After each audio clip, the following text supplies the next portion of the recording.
But I'm building a brand called Venturi. It's going to be an electrolyte brand. I work in finance because I'm sat at a desk all day.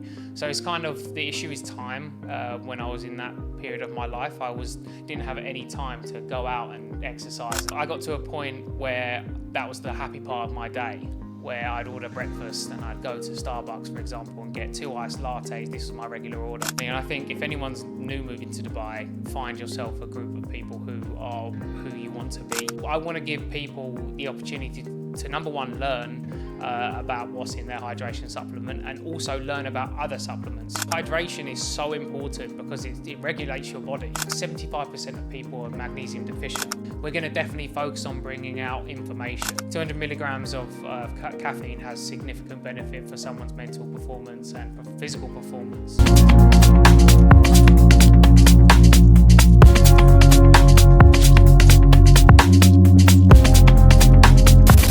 Jackson, thank you so much for joining us today. My pleasure. There's so much I want to talk about on this episode with you, so I'm going to try to remember that we cover all of it. But first things first, there's your weight loss, there's the brand you're building, there's what you do and how you've gotten to where you are today. But let's start with an introduction and who you are and what are you trying to build? So my name's Jackson. I moved here to Dubai 2.5 years ago. I've since lost a lot of weight. I've lost around 45 kilos. Wow, congratulations. Thank you. Yeah, it's been a tough journey, but there's a lot of lessons along the way, which I'm sure we'll talk about. But I'm building a brand called Venturi. It's going to be an electrolyte brand. And obviously I'll talk about the reasons why I'm building that shortly, but mainly it's to cut through the noise of the industry and give a product to consumers that actually does what it says on the tin. Yeah, that's amazing. 45 kilos. Yeah. That is, I have a lot of respect for people, as you know, my weight loss story as well. We can relate, it's never easy. What got you to that point of being 45 kilos overweight? Can you take us a little trip down memory lane? Yeah, so I currently work in finance, so I sit in a chair all day. And when you don't look after your body outside of work can basically engulf your entire life, like it did with me. So I wasn't really interested in anything other than work. So I was sat in a chair all day, 17 hours a day to be precise. It was ridiculous. And it was a pretty toxic culture where I used to work. I don't work there now, thank goodness. But I didn't look after my body. I was eating bad food because it was easy, and then it kind of spiraled out of control. So I didn't really exercise because I was always working. So that's pretty much how I got there. And, that takes its toll mentally, physically, and it kind of spiraled out of control. Yeah. Did it progressively add on over time? Like, when did you start noticing, okay, I'm putting on a little bit of weight, or did you struggle with weight growing up as well? Yeah, so I was a larger child. Then I lost a load of weight because I think it's because I went to a girls' school, so I think I was under pressure there. But, I lost a load of weight. And then I put it all back on after university, as you do go out at university. That's a very British thing, but I didn't really look after myself there. Then I got myself into a job in finance, and that's where it really ramped up. Yeah. And what was some of the daily, let's say, thoughts, insecurities, feelings that you were feeling? Because, I know I've been there. When you struggle with your weight, I used to work in finance as well, way a long time ago, but I used to work at the banking end of things. And I would just feel uncomfortable going in. You can't help but compare yourself to people. I'd love a man's perspective of it, going through it on a day-to-day life. What did that feel like? Yeah, I guess it messes with your idea of self-worth. You look at things online and you see these guys who are super fit and super healthy, and you're like, why can't I be like that? But I can't be like that because I work in finance, because I'm sat at a desk all day. So it's kind of, the issue is time. When I was in that period of my life, didn't have any time to go out and exercise, and that was my justification for it. So that's kind of what Dubai gave me as well, is time to really focus on myself, and it's done me wonders. Yeah. That's pretty much. Even though that was a justification, did a part of you know it was, I'm just telling myself a story here? Yes, completely. Yeah, it was definitely a self-taught lie. Yeah. Because it was, again, a way to justify it. It was a way to allow myself to get in that state. So I'm super proud of myself, though, how far I've come. But yeah, it definitely took its toll mentally and physically. Absolutely. And in that culture, were there other men as well struggling with their weight during that period of time? Definitely. I've always noticed in finance you get two types of people. One, people who are super fit and healthy and that's all they can focus on, and then you get people who disregard their health and they go out and have a fun time taking out clients, and that can really take its toll. So there's no in between really, I've noticed. Yeah, absolutely. I actually have quite a few friends that can relate to either or aspect of things. And so, what was the eating culture like? Because it's sounding like finance is a lot of stress. Um, you had ways that you needed to cope with the stress, long hours. Were you relying on food to get you through that stress? Definitely. It would be because I got to a point where that was the happy part of my day, where I'd order breakfast and I'd go to Starbucks, for example, and get 2 iced lattes. This was my regular order: 2 iced lattes and 2 large ham and cheese croissants. That was my main go-to thing in the morning, and I'd have that regularly 5 days a week, which was pretty crazy. You can think about that was just my breakfast, and then lunch would be 2 sandwiches and 2 packs of chips and sugary drink. And again, it was another point of the day that made me happy from food. And then dinner would be something similar. Yeah. So it was just convenience, and that was the happy point of my day. So I Yeah. used food as a coping mechanism, I guess, for the stress. Absolutely.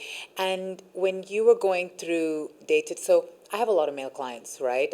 Struggle with weight, struggle with binge eating, food addiction, and things of that sort. And one thing that tends to come up in conversation a lot is I don't have a space to feel vulnerable. I don't have a space to, talk about these emotions that you're talking about, because I truly believe, and I've been professing this for the past 5 years, that binge eating is poor emotional expression. You're not expressing your emotions like you should. Individuals that struggle with binge eating also end up being people pleasers. Is that something you experienced, or in a form of not being able to express or not being able to be vulnerable? Was that taking a toll as well in your years? Yeah, I guess in finance it's a stereotype, right? It's something you see quite often is that some people in finance feel like they have to be a certain way.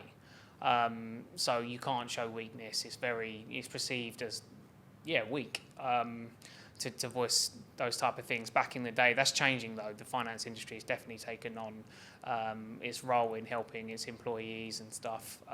But yes, as a man, I think especially you can't be vulnerable because then you might be perceived to do something bad in business.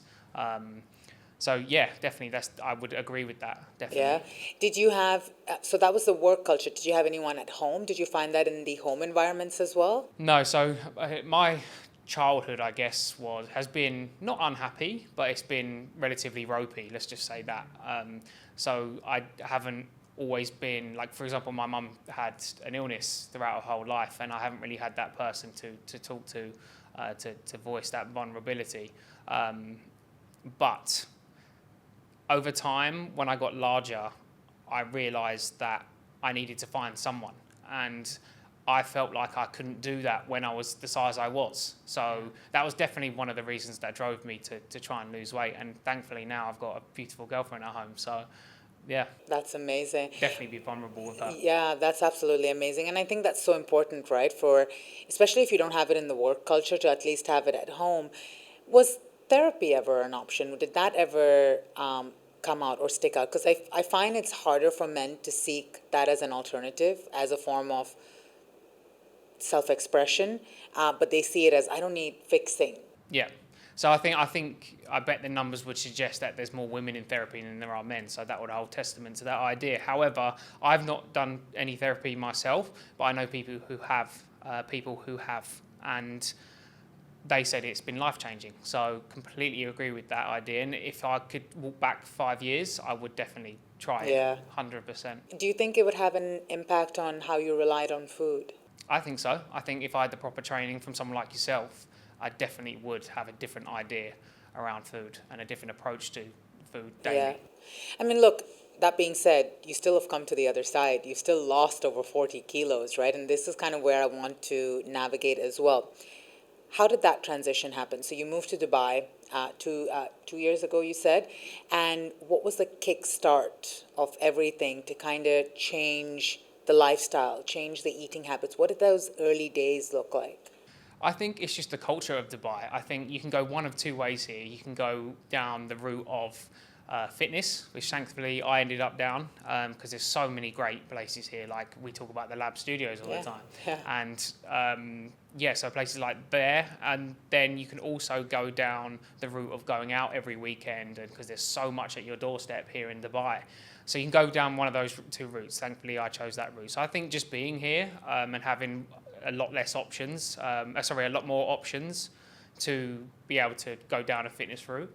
I think that is primarily the reason, but also to find that person, which was my, again, beautiful girlfriend. Yeah. So they were the two main drivers, I think. And how did you navigate that for someone just moving here 2 years ago? It can be a little bit overwhelming because, like you said, there are 1,000 options here. I mean, there's a run club forming every day as we speak. There's gyms. How did you navigate that? Did you have friends? Did they recommend places to you? Like, what kick-started it off for you? Definitely, and I think if anyone's new moving to Dubai, find yourself a group of people who you want to be. So I managed to find friends who are very much into fitness, and that's what we went out and did as a group, and they really motivated me to push and do fitness. So then joined somewhere like Barry's. That's where I started this whole journey. Is it Barry's that you started? Yep, I started. I love your take on Barry's. I'm so interested. Yeah, no, Barry's is great, and they've got some great trainers. Nori in particular is my favourite. Right. But Barry's did a program called the Lucky Sevens, and it was basically a chance to be one of 7 people who went on a weight loss journey for like 12 weeks, I think it was, just a kickstart. And I joined that, and it showed me that, exercise could be fun, and it could be, it's doable. For someone who was at my weight, I definitely didn't feel like I could go into a HIIT class and survive, or even want to be in there. Like people looking at me, like this guy looks so different to everyone else. But they were super, happy to have me on the program and super welcoming. So that's basically what started the journey here, both the community and the likes of Barry's. Yeah. Can I pick on something there, please? Because something that I tend to see on the coaching aspect of things is, Natasha, I don't want to go to these classes because I'll be judged. I'll be the biggest person in the room. And I know you've been there, I've been there. It is uncomfortable, right? And it is a mindset thing. And it's so cliche for me to say it's just a mindset, get over it. But if you could just tell us what did that feel like, maybe in your first few classes, and how you took your mind through that journey of, it's okay, I might not fit in, I might not look like them, but I can still make this happen, because I think that's so important. Definitely. So I think you can go down 2 routes there. You've got mental side effects, and then you've got physical side effects. The physical, my knees could barely take the treadmill, right? So 50 kilos of additional weight from now, they still hurt when I do the treadmill these days. Same. So that hurts, and you want to give up because it hurts. But you have to push through like we have, and we got to where we are now. The mental side effects are the hardest part to deal with. Again, are people looking at me? But you need to realise if anyone's going through an experience like we have, people are often supportive. They don't necessarily have to say anything, but a lot of people go, good on that guy, good on that lady for really trying. But people will not care, as in people will look at you once, and even if they do judge you, they'll forget about it in 30 seconds. So that's what you need to remember. And you're on your own journey. That's what I keep telling myself. You're on your own journey. You need to get to where you want to be. The only way to do it is by X, Y, Z. And that's one of those numbers is going to the likes of Barry's or, getting out for a walk down Kite Beach. People might judge you for 30 seconds, but they'll forget about it within the next 50 meters of their own walk. Yeah. It was so interesting, and I'd love your take on this. When I first started, I was consciously aware of, is she looking? Is he looking? Should I pull my shirt down? Is this flab hanging out? Yeah, all of that.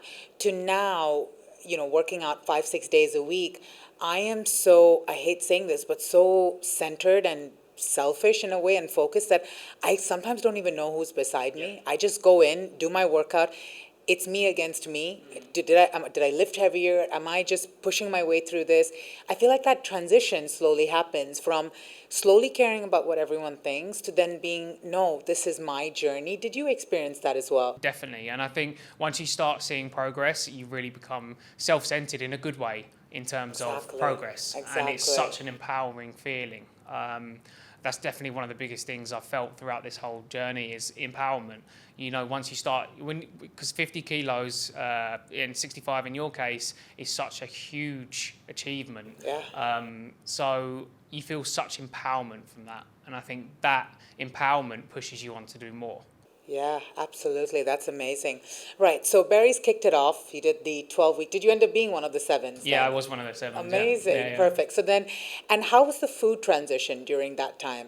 Yeah, so they put us on a program of food meal delivery service with the right macros and stuff. So that was helpful, and it showed me that eating clean was like fine, and I didn't really miss the bad food because the science suggests that once you void your body of all that sugar and all the bad stuff, you don't crave it as much. Yeah. So that was a tough for the first week, but then after that, it was really, really, empowering again, knowing that I could survive without the 2 iced lattes and the 2 croissants and still have a good day mentally and physically. Yeah. And the days definitely got better once you started eating clean. Yeah, absolutely. I mean, as you mentioned, the ham and cheese croissant. So I used to be in finance. I used to work for Bank of Montreal, and we used to have a Tim Hortons. Do you know what Tim Hortons is? And in Toronto, and my breakfast was 2 large coffees, 4 milk, 4 sugar, and 2 ham and cheese biscuit sandwiches every single day. And then when I stopped it for the first week, I don't know if you experienced this or not, I was shaking, like I was getting sweats, and I was like, "This shows that you're addicted to Yes, this, definitely. right?" I could just feel it so uncomfortable in my body. Did you have like when you were 100%. making the transition to the meal plans? Because I'm assuming meal plans cooked relatively clean, macros on there, high in protein, cleaner carbs. What was your body going through during that period of time? It missed it. I think I got the the serotonin kick from at that breakfast. That was the biggest thing for me. It was like because I was the old institution I used to work at used to be pretty toxic in its culture. So that breakfast to me was a way to really have a big kick of serotonin in the morning. So that is what I used to look forward to. Yeah, every yeah, morning. absolutely. Yeah. It's serotonin and there's a dopamine hit as well. Because you said something that what I thought was very interesting early on. You said, I used to look forward to that moment, right? And there's a lack of natural dopamine that people are experiencing right now, and they're trying to get it from Instagram, social media, shopping, buying, alcohol, sex, drugs, and things of that sort. So it seems like you were also getting that a dopamine hit from the food as well. So we transitioned, you got the meal plan on board, you were enjoying the meals. What was happening when, let's say, a craving or a temptation was coming up? How are you incorporating that into your lifestyle? Yeah, so the cravings were definitely hard to push off for the first week, but then I just kept telling myself it was all about mentality. If you make a leap into something like weight loss, you have to be committed. So that was what drove me. It's like, it's only going to take a week to get this, because I looked into the science essentially when it comes to weight loss and cravings and things like that. And the science says if you void your body of the sugar and the bad stuff, you will begin to not crave it as much, and that was definitely the case after eating clean for about a week. So that's what I kept telling myself, was that mentality of sticking to the facts, stick to the process, and work your way through this. Yeah, absolutely. And was the weight loss consistent week on week, month on month? Like what happened when the weight loss stalled, or did it stall? So that's actually a great question. And that is probably one of the hardest parts of weight loss. So like you will hit a brick wall. You definitely will. Anyone who's going to go along that journey will definitely hit that brick wall at some point. Now, the hardest part is getting started again. So you might have one blip and hit a mountain because you've eaten a bad sandwich or a sandwich with too much cheese in it. And those are the things that you need to train yourself to say, it's okay, just get back on that horse and start riding. So yeah, that's pretty much it, is staying consistent, but nobody's going to be 100% consistent in anything they do. Yeah, So you need to allow absolutely. yourself that. You know, there's this great infographic that's on Instagram, it's on LinkedIn, it's everywhere. People think consistency looks like this, but consistency actually looks like this, right? And I think it's so interesting because we have this checklist in our head when it comes to weight loss, and I'm sure you did. I have one that I look at for myself: 15,000 steps, my water, my protein, and things of that sort. In the past, the binge eating version of me, if I didn't check off one of those boxes, it was an excuse to binge, Yeah. right? The transition is exactly what you just said. The transition is if I didn't check off one of those boxes because life happened, whether that be 10,000 steps or whether that be 180 grams of protein, let's say, God forbid it's under 100, right? Rather than my regular, it's not an excuse to binge. I Yeah. can just live. Now, did you have those things that you were struggling Definitely. with? I would self-sabotage myself when I messed up slightly. I'd be like, right, the whole process is done. It's boxed off. So as soon as I went step 1 foot wrong, I would definitely just completely avoid the whole day and be like, right, I can binge now. Because like if I've had one small mishap, I might as well have a few more and then start again tomorrow. That's unfortunately not how it works. Yeah, absolutely. And so it sounds like you had a big mindset shift to tell yourself, I'm allowed to make mistakes. I'm human, right? Definitely. Human, that's completely fine. What did you have to tell yourself to move to the other side? Because it is how we speak to ourselves. People think that, oh no, I'll wake up with all this motivation, and motivation comes and goes, right? It's the discipline that actually sticks with us. It's the way we speak to ourselves. How was your voice to yourself transitioning as you were becoming this new version of you? Definitely, and I think once you start to see results and any sort of change, you're like, this is possible. You can do this, and it's not that bad in the process. And it's, again, that word empowerment is so key. Once you see those changes, you start to become empowered, and you start realizing that the end goal is in sight.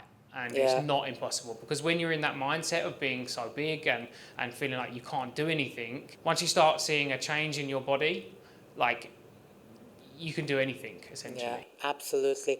And so, what were some of the things you were telling yourself? You said anything is possible. What else were some of the, say you had a blip, right? Say you had too much cheese, or maybe you had 500 extra calories, because that happens, life happens, right? What were you doing so that you could not necessarily start fresh, but tell yourself, I still have it in me to keep going? Yeah, I think you've got to remember that you're only human. I think you have to give yourself some slack. So that's what I was telling myself. Like, this is okay. You need to really be in control of your mind and what you speak to yourself. So that's essentially the route I took. Was like, this is okay. You don't have to, because a lot of things these days, like you see in product marketing, especially for sports. And supplements, for example, you'll see the hustle marketing. So people running 100K, and you're like, well, if I can't do that, then there's no point trying to be fit and healthy. And you need to train your mind to realize that that is 1% of the world. Although Yeah. people should strive to be that top 1%, like you're not, like at the moment, the situations that we were in, we weren't. So you need to allow yourself that you are normal human. You need to allow that slack. Absolutely. Bringing it forward to Jackson today, with so much ahead of you, what's your relationship like with fitness and food and your body today? Yeah, so I wake up every morning looking forward to whatever I'm doing, and I enjoy structuring a program around the week in regards to fitness or health, or where we're going to eat next week, and they're things that I think about in advance, which Yeah. is definitely a key tool. So I love it. I love waking up knowing I've got a class booked or whatever. And if I go to work and haven't done the class, like today I haven't done anything, and I feel a bit more sluggish than usual, but I need to give my body the time to rest. But I've become almost addicted to the likes of fitness, because that feeling when you leave a class or you just finish a run on Kite Beach, there's not much that can really match it. Yeah, absolutely. There's a whole different kind of high that you experience. Definitely. I was just telling someone the other day, they said, well, why do you do it? I said, because it makes me quite irritable if I don't. That's my way now of not relying on food. That's my way now of dealing with stress, going for a walk, going to the gym. I feel like, wow, I got my tension out. I can take over the world, right? That's absolutely amazing. What about, I heard you say something about planning food. So how is food now for you on a daily basis? Yeah, so I just usually eat the same stuff. It's quite boring. That sounds incredibly boring actually, but I eat the same things. So a high protein like steak and chicken, and then we'll make our own pesto, for example, and try and make it fun. So clean foods. Definitely is a key throughout the week. But if we want to go out the weekend, like again, who I keep talking about, my beautiful girlfriend, her and I love going out for a lovely dinner at the weekend. But what we'll do is we'll plan in advance. So we can look at the restaurant and go, right, is this burgers and fries, or is this something that can offer a clean option? So it doesn't have to be low calorie per se, but it has to be clean ingredients. Yeah, absolutely. I love that. I love that because there's this whole notion sometimes with people that, oh, once I lose all the weight, I can go back to that old version of Yeah. me. I can eat the way I used to. And I always say, if you eat the way you used to, you're going to look the way you used to, right? So thank you for sharing that. That's such a great example of, in order for you to keep the weight off, you still have to do things in your day-to-day basis to sustain your weight Yeah. loss, right? And is that difficult or is it getting easier? I think it's getting easier because you almost feel proud of yourself that you're on this, path of making the right decisions. I think that's the key phrase, is like make better decisions for yourself. And it feels, again, the word empowerment keeps coming up, but it's empowering knowing that you're making that choice for you. Absolutely. And then we transition there to you now building Venturi and taking that forward. What sparked it all over there? So along this weight loss journey, I lost obviously 45 kilos, and my body was going through a significant amount of change. And along the way, being in Dubai, hydration was key. So I'm quite into my numbers given my background in finance, and I love reading research. That's what I do day to day on companies. So why not read what's on the back of these labels? And when I started to look into each ingredient, how much is in it and what type they're using, I was pretty shocked. And there's quite obviously a gap in the market for a product that does what it says on the tin, because most don't. For example, I put a video out last night on magnesium oxide. A lot of hydration brands use it because it's the cheapest form, but your body can only absorb 4% of it. And the actual use case of magnesium oxide is a laxative. So people are getting bad bellies from it. I actually had someone reach out this morning saying that, yeah, when I take electrolytes, I get a bad stomach. I'm like, well, there's your reason. So I want to give people the opportunity to, number one, learn about what's in their hydration supplement, and also learn about other supplements. Because although we're going to be doing something along the lines of hydration, I want to empower people with the knowledge that gives them the opportunity to make the right decision when it comes to mushrooms or, lactic acid buffers, weird things like that people are starting to get interested in because wellness is becoming so big. I want to give them the actual research behind it. Does it work? Is it worth buying? Because a prime example, cordyceps mushrooms. You see all the branding everywhere, all the marketing, like it can improve energy and VO2 max. But when you read the research papers that these companies cite to make those claims, it actually proves the complete opposite. So we're trying to give people in a fun, entertaining, simple, clean way good hydration and the knowledge to understand what they're putting in their bodies. Absolutely. With actual research back. Because a lot of brands say science back these days, but it's just a marketing thing. Yeah. Why hydration? Why is that so important for humans, for females, for males? Yeah, so hydration is so important because it regulates your body, essentially. If you don't hydrate efficiently, so many different functions in your body don't work. For example, magnesium is responsible for 300 functions in the body. So if you don't get the right type, enough of it, and like 75% of people are magnesium deficient, and that's pretty crazy. And I've got some more stats that I'll share later on my page within the UAE specifically. But being in a hot country, if you sweat and you don't replenish those electrolytes, you've got a problem. Like your brain's not going to work. I know everyone says brain fog, but scientifically, you will not function the way you're supposed to if you're dehydrated. So women, for example, with PCOS, if you don't supplement magnesium in the correct way, in the correct amount, and in the correct form, your symptoms will be worse. Although I'm not a medical professional, these type of things are available on the internet, and this is what the supplement companies don't tell you. Yeah, absolutely. I mean, I know that if I don't drink water for an extended period of time, I struggle with a headache, right? And I would see the person beside me probably going through the exact same thing. I would tell myself, I need to have a bit of water right now. The person beside me would be like, oh, I probably need an ibuprofen or a Panadol or things of that sort. So does the proper hydration also allow people, and this is where I believe the educational element will help and come in, because does proper hydration then have that reliance or over-reliance that people now have on medication? Will that then take that away from that, or will you be talking about that as well? Definitely, and I think another great idea to talk about there is hunger. So a lot of people, when they're hungry, aren't actually hungry. Yes. It comes down to the electrolyte imbalance in their system. So Absolutely. craving that salt. Sodium is obviously in electrolytes, and if you're hungry, a lot of the time you're just, deficient in something like sodium. You crave something salty. Go try and have an electrolyte supplement and see how you feel after 15 minutes. That might even help someone on their weight loss journey. So definitely. Absolutely. I mean, if that's the case, and I want to focus a little bit on the electrolytes, because you and I had a little discussion before we did the podcast about electrolytes, and I was a bit stumped as well, thinking, oh, wow, that is so interesting. Why electrolytes, or why not, over regular water or mineral water? Why should someone actually pick an electrolyte on a daily basis? Should they need an electrolyte on a daily basis? Yeah, so you take a litre of Evian water, for example, there's around 26 milligrams of magnesium in there. However, there's no sodium and there's next to no potassium. So those two elements are incredibly important for optimal hydration. So you need all key elements, but the key is you need them in good forms. You can't take magnesium oxide and say, yes, I've ticked the box of magnesium, because the body just doesn't absorb it.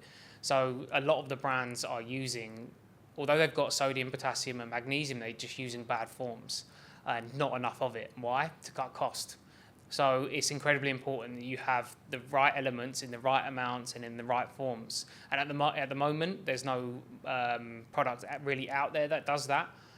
So that is why it's so important from the educational point of view, what we're trying to do as a company, as a brand.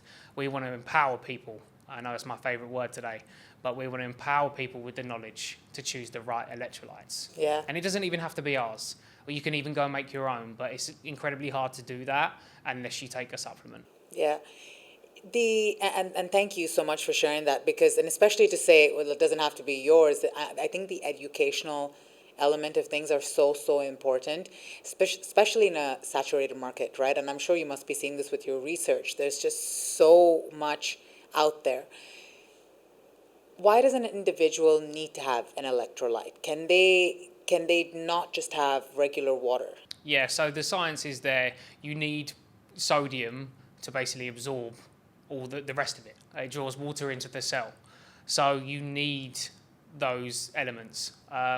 You can take sodium by itself and then drink water, and you'll absorb very small amounts of magnesium and potassium from that water. But unless you supplement them again in the correct form, it's not going to work. So that is why people need electrolytes. Yeah. Two things I think is really important for us to talk about. That's slowly starting to come out now with electrolytes per se. So the transition I've seen is everyone and anyone was starting to sell electrolytes, and people were using it. They were providing it as a tool because some people struggle drinking water. So they said, you know what, add it to your water. It's going to be a flavored water kind of situation. But then what was coming out from that was, well, unless you're an athlete and you're sweating and have an excessive amount of cardio, you shouldn't be on electrolyte. I'd love to know your thoughts on that. Yes, good question. So I know people who drink like 4 or 5 electrolyte sachets a day that have 1,000 milligrams of sodium in. That's like crazy.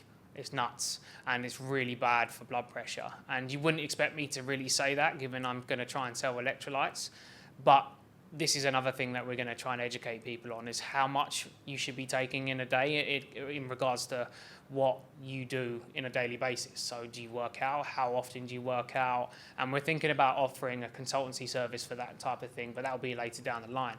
But it's incredibly important to know whether you need it or not. I know people who take 5 a day with 1,000 milligrams of sodium in, and that's equivalent to like 15 portions of McDonald's fries. So it's pretty bad for blood pressure.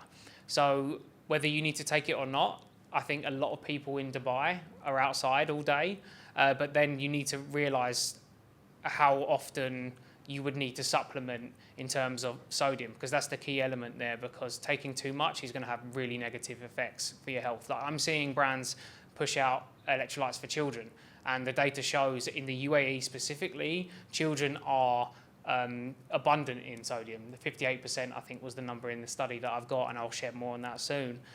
But 58% of children between the ages of 9 to 14 have excess sodium in their diets. So again, I want to give people that type of information. So they can make the right decision for their family. So in their children's cases, most of the time, they don't need to be taking electrolytes. Right. So I want to help people not to buy supplements in a way when when it matters. Absolutely. So the answer being, they should take an electrolyte. It doesn't have to be 4 or 5 sachets a day. What impact does that have to your health and your body? Because 4 sachets, that's 4,000 milligrams of sodium. Yeah. What is that doing to the body? So often, that's a great question. So often sodium without potassium, the right amounts of potassium, can have serious negative effects, because potassium essentially acts as a shovel to get rid of that excess sodium out of the blood when it's not used. So if you've got all that sodium and barely any potassium, the body doesn't get rid of that excess sodium. If you don't sweat enough, it's just going to be sat there. And the irony is that's actually going to dehydrate you. So I know people who take 3-4 sachets a day and they're like, well, it gives me a really dry mouth. Like, shouldn't it be hydrating me? Well, the science says this. And they're like, whoa, I'm not going to take that anymore. So that's the type of things I want to help people understand. Even if you don't buy the product, it's still going to be really powerful for me as a person to be able to help people in that way. Absolutely. I mean, without naming, blaming, or shaming any products, are electrolyte companies within the UAE currently doing that and misinforming people? That is a hard question to answer without getting myself in trouble. But look, I'll say this. What we're going to do is incredibly empowering for people in the sense that I will ask you to pick up the back of a product, whether that's from the UAE or globally, and if you do follow me and follow the journey, by the end of it, hopefully you'll have the ability to read the back of someone else's label and go, right, that's not good. Currently, you'll see on the back of global brands that it helps with brain fog and it helps with mental clarity and all these different claims. What we're going to do is go through each of the claims that these global brands are making and help you understand with actual research and actual scientific independent studies whether they work or not, whether those products fit that claim. So to answer your question, is there a lot of intentional misinformation out there? I don't know. But is there misinformation from a scientific point of view? 100%. Absolutely. So for the individual listening to this right now, probably has a cupboard full of electrolytes, all that flavors. I know I've been there. I'm not anymore, but I've been there. Yeah. 17 different flavors, taking 4 or 5 a day, popping them into their water, kids' waters. What are 2 or 3 things without again naming, shaming, or blaming that they need to look at going forward? It's a great question. So the amount of sodium in, so high levels of sodium, the average person has too much sodium in their diet already. And if you go and do a workout in the morning at Barry's and then you drink 3 electrolyte sachets, like you're going to definitely, without question, be in excess of sodium, because the amount of sweat you're losing there, like on average, if you do an hour's run along Kite Beach in 30-degree heat, you're going to lose anywhere between 600 to 800 milligrams of sodium. So one brand that's quite global has 1,000 milligrams of sodium in. So you'll take one of them and then be in excess already. So a lot of the research and the suggestions from health organisations suggest supplement electrolytes when you've been doing say 2 hours of exercise straight. So endurance athletes. So that's what we're here to try and do, is give something that people can take for both that scenario and the everyday lifestyle. So that's one thing, is look at how much sodium's in. Number two, look at the forms of the ingredients, because that's the biggest, I don't want to say it is misinformation. Maybe not intentionally, but definitely from a cost perspective, often you see brands use very cheap ingredients. Again, magnesium oxide being a prime example, or hydroxide, or phosphate, which again create bad bellies and don't do what they say on the tin. And then number three, so you've got the amount of sodium, the form is important, and these are all things we're going to cover. And then you also have how much of each ingredient, so the potassium and the magnesium, and again the sodium. How much is so key, because a lot of brands say, oh, we've got magnesium in, we've got potassium in, but they don't say how much, because the average person wouldn't know, right, I need 200 milligrams, or a 1-to-1 ratio of sodium and potassium, or a 2-to-1 ratio of potassium and sodium. So a lot of people won't know that, and brands know that. So look for those three things. So how much sodium's in, because that's the most important, that can negatively affect your health. And then there's the form, and then there's how much of each dose. Amazing. Yeah, because they could claim that they're putting in potassium off. Yeah. Or there's potassium in there. Is that something common that happens? Very, very much. And the prime example of that is like greens powders. You see greens powders these days saying, oh, we've got spirulina in, and we've got this, that, the other. But what they'll do is they'll put on the back of the label a blend. So they'll say like a supernatural blend, and that's their patented formula. And what they can do then, it doesn't require them to list each ingredient in how much is in there. So what they can do is called fairy dusting. It's a very common thing. On the back of that, you'll see all these different ingredients, but they won't tell how much of each is in there. So you'll see on the first three ingredients on that list will usually make up for about 80% to 60% of the blend. So then the rest are like fairy dust, where they'll just drop a little bit in, and legally they're allowed to say they've got spirulina or chromium or it's something expensive in there that's going to do X, Y, Z for your health. But in theory, the clinical dose is like 150 times more than what they've actually got in the product. But they're legally allowed to say it because they've actually got a little speck of it in there. Oh, wow, that's crazy. So you could be thinking that you're getting a good amount of spirulina, which I don't know who would want spirulina, to be honest. It tastes like absolute sewage. Like, that's what it tastes like. I went through a phase where I was having it for a month, and I woke up one day and I said, I'm not putting myself through this. Why would anyone do that? Like, what are the actual health benefits of spirulina, or blue spirulina, or whatever that is? It's like a blend. So like it's like sea moss, for example. You see 92 minerals that are brilliant for you in sea moss, but you'd have to eat so much sea moss to get any of the other 92 minerals. And 92 minerals, by the way, has never been like proven. There is no proof for having 92 different minerals in. But the main ingredient of sea moss, because it's been in the sea, is actually sodium, so salt.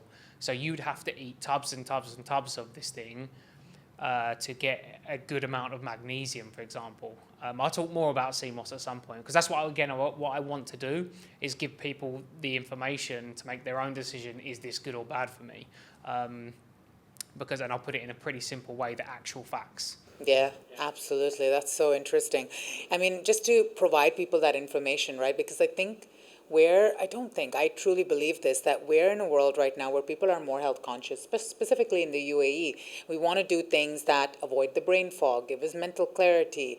We're able to do more, be present, hustle, work hard, but also be a great mom, great dad, show up at work, show up at school. And so we're trying to incorporate as many supplements and minerals that we can in our life to keep us going, right? And be strong and be alert. And it's so easy for an individual to kind of get suckered into that and say, this will provide you A, B, X, Y, and Z.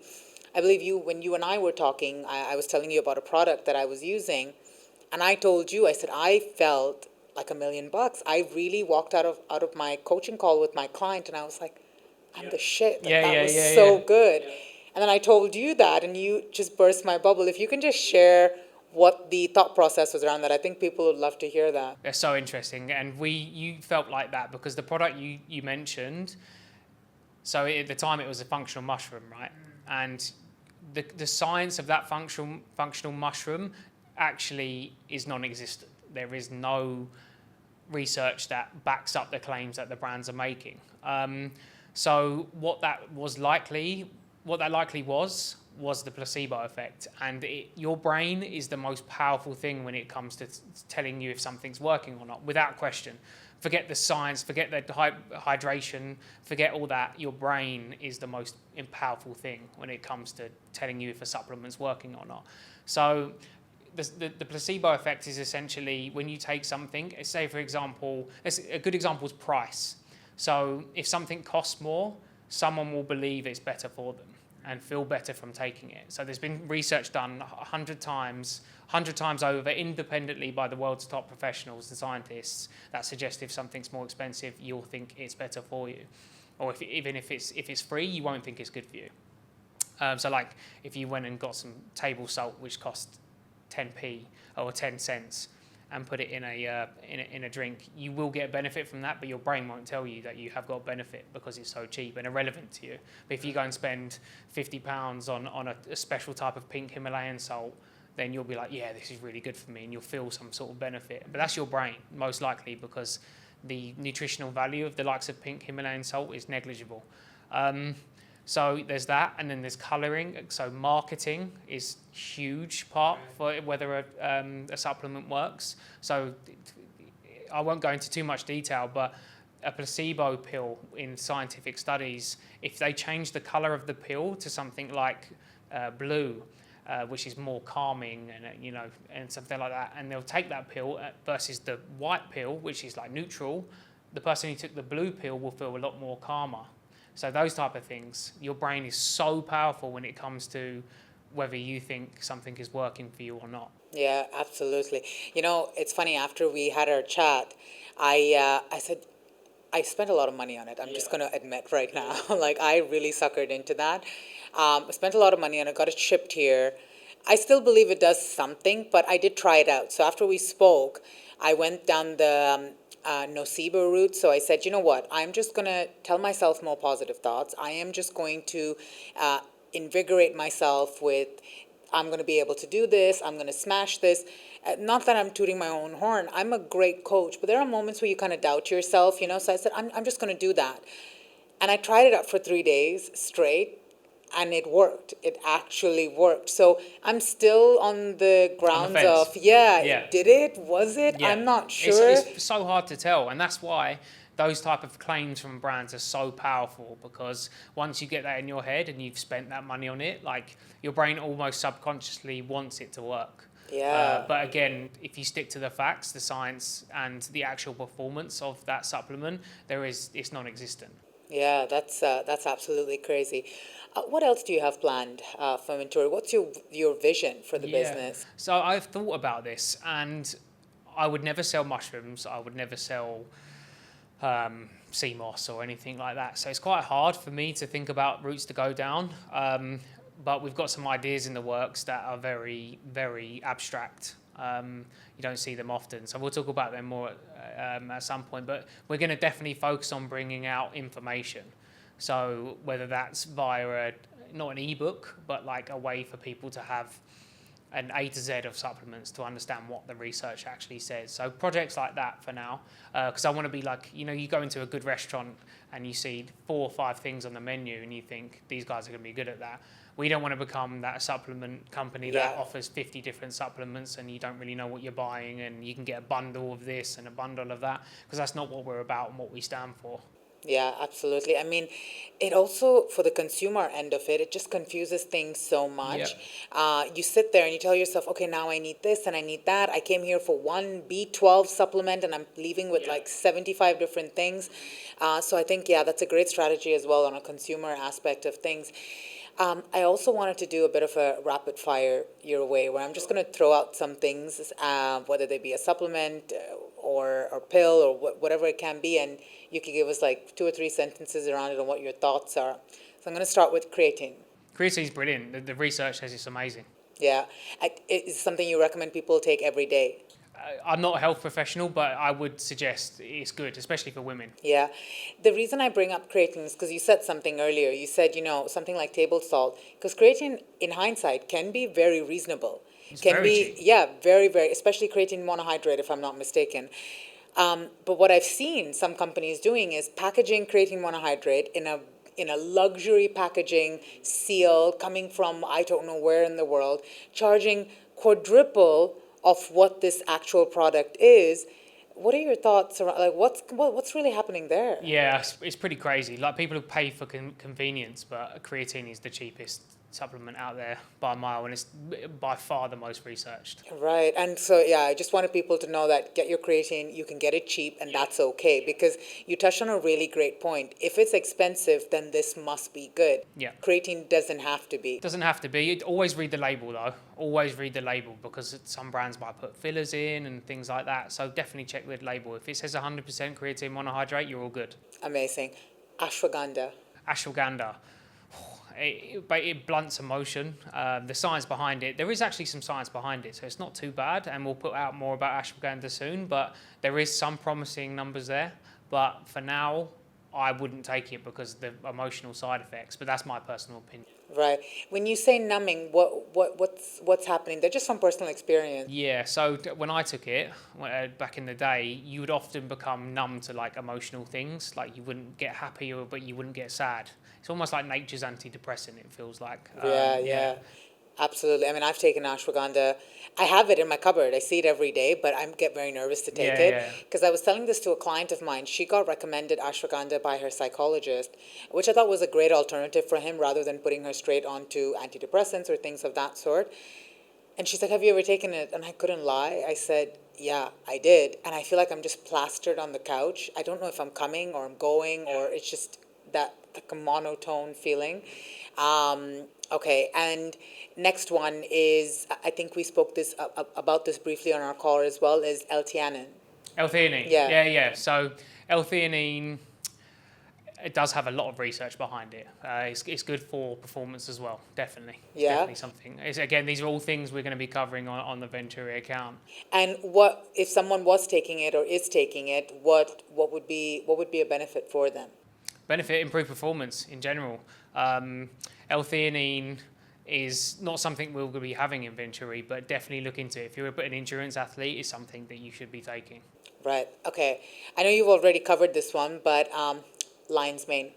Lion's mane, again, the study and the research says, the research on lion's mane, there is some numbers to say that it does something good, but a lot of that research has been done on the likes of mice, and the ones in humans are very few and far between, and the numbers don't really make much sense to take it versus someone who didn't take it in that study. So, a placebo versus an actual control group.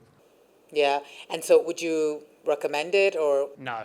They can go. Again, I'm not a health professional, but my past experience and reading the research, I would not. Right. Pre-workout. Pre-workout, brilliant. Like beta-alanine, ones with beta-alanine in, and caffeine is like creatine and caffeine are the two best researched supplements. Not a lot of people think of caffeine as a supplement, but it 100% is. Would you characterize 100%, caffeine as a supplement? 100%. Interesting. Yeah, so 200 milligrams of caffeine has significant benefit for someone's mental performance and physical performance. Beta-alanine, brilliant for you. Yeah. In terms of endurance and exercise. Absolutely. Another one that you covered, which I think is so important because people are in this phase now, are green powders. I know you spoke briefly about them, but what are your thoughts? Biggest myth there is, and it's literal. In my personal opinion, and no one else's opinion, I think they're the worst thing there is on the market. Really? Because all it is a legal loophole that allows them to put a very small amount of something that's expensive in alongside a lot of things that are very cheap. Right. Like pea protein. Even so even the most highly sought after brands, they're not using the right proportions of vegetables on there because people are not having their veggies, in their meals, using this as a supplement for your daily vegetable and fruit intake, which I think is absolutely ridiculous because nothing beats the actual good stuff that needs to be on your plate, and it fills you up, right? Because you can't just rely on carbs, and yeah, protein will, but you can't just rely. The veggies do what they need to do, but they're actually omitting that out and supplementing this in. Yeah. What's the downfall of that? Well, I think the key thing to think about there is absorption. So if you put, say, some of these brands claim there's 92 different or like 80 different ingredients in there in one small scoop. So you put that in. Number one, there's not enough of it because of the reasons we've just spoken about, because they literally fill that blend with 80% worth of cheap filler. So often it's pea protein and very cheap, like wheatgrass powder, which has its benefits, but not the same as the 80 ingredients that they're claiming, you know. So when you put that into your drink and you drink it, you've got 80 different ingredients going into your body at once. Can your body absorb all of that? The science says no. So that's definitely something to think about. So you won't be able to absorb it all, but you think you're replacing that food with that, but you won't absorb all the nutrients as you would to having a bowl of carrots or something like that. Yeah, absolutely. Wheatgrass shots. I don't even know the science behind wheatgrass, but I know it tastes terrible. Yeah. Oh, it's. I used to have one every week when I was back home in Toronto, and it was just horrid. Yeah. It was the science behind what they used to tell us at the gym was that it's really good as an antioxidant. It helps clear out your intestines and things of that sort. Did I see any of those benefits? No. Did I have it every week because they said it was good? Yeah. But yeah, that was any other supplements that you think people should probably look into and maybe do their research around it, or follow you for more information that are probably getting thrown out left, right, and center? I think the most important thing people should be supplementing is the basics. So like potassium, magnesium, and sodium. Look at those things. Go in, do your research about which type you should be taking and why.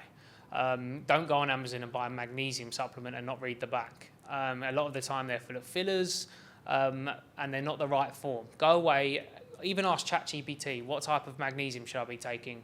And then go away and look at your diet. Are you deficient in sodium, or you have too much of it in your diet? Normally the case is they have too much in their diet. Pull back on the sodium and try and supplement the likes of potassium and magnesium, because they're so important for your body to operate the way it needs to. Yeah. What's your daily stack like? I'll be so curious to know that as far as supplements go. That's a really interesting question, actually. So I used to take electrolytes like everyone else. I don't supplement anything else. I supplement just good forms, and I make my own electrolytes. Oh, that's amazing. So my girlfriend thinks I'm mad, but I'm sat there. But every week you can actually make your own. And I'll talk about that more at some point on our account. If people want a cheaper alternative to Venturi, and I'll give them a way to do it by themselves for a significant amount less. But I'm trying to build a brand that people buy into because they know they're getting what they say it says on the tin. I want people to know that I'm honest and I genuinely care about the cause. If that means they don't buy my product, so be it. But I want to give them that information. I want them to be part of a community that knows what they're talking about. Yeah, I mean, the honest truth at the end of it, being in business, I guess, for 5 years as well, is that they would be so helpful that you are providing them, that they would be, because not a lot of people are honest, as you mentioned. They'll be so helpful that you're being open and honest and providing them that information. But the honest reality is over 70% of the people don't have the time to actually make it themselves or get the compositions right. So I think the trust that you're building with the consumer is so important. And just providing them. I mean, I know I've learned so much from you just from that one phone call and even today. Any parting messages that you want to leave people as far as your personal journey, as what you're building and what you're creating and the legacy you're going to be creating? Yeah, I guess if you're going through what I went through, stick at it. Get a plan in place, really stick at it and know that you can do it. When it comes to my personal journey, it was the most, again, I'll say it again, the most empowering thing ever. And if I could give that feeling to someone, I would. But it comes from yourself. There's no supplement on planet Earth that's going to give you that path to that success. So all it takes is, hard work and planning. Yeah. So definitely do that, and it is the best thing you'll ever do. Amazing. Perfect. Thank you so much, My pleasure. Jackson, Thank for you very joining much. us today. It's my absolute pleasure. And yeah, stay tuned. Thank you.